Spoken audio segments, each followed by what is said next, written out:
All right. This one is much less general, but it is very important for a particular player, and that is Jaylen Waddle. So if you've got Okay. Jaylen Waddle, or if Jaylen Waddle might be acquirable by trade in your leagues, go give him a look. And here's why. Through the first 4 weeks of the season, when Tyreek Hill was there, obviously, Jaylen Waddle's average depth of target, average air yards per target, for anyone who's not aware of how this situation works, Hmm. was 8.2 yards, short of the sticks, basically, at least on first down. Whereas Tyreek Hill was at 13.3 yards downfield, much more downfield. Obviously, the further downfield you're getting targeted, typically the higher your fantasy points per target are going to be, especially if you manage to catch those deeper targets. Hmm. However, Tyreek Hill suffered a season-ending injury. Real ugly.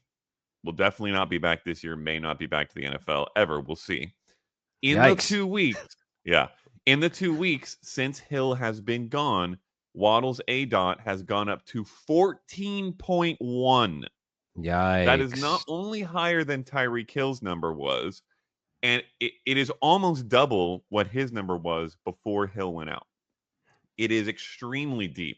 And the best part about it is his catch rate over these last 2 weeks, despite that heavily increased A dot, has remained extremely high, 70.6%, which That's is important.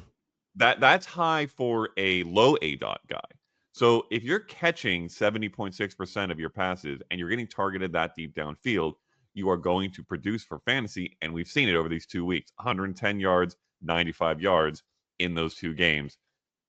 I think that Jaylen Waddle has become a locked and loaded wide receiver two at the very least, and has weekly wide receiver one ceiling for the rest of the season as long as he and Tua are both healthy.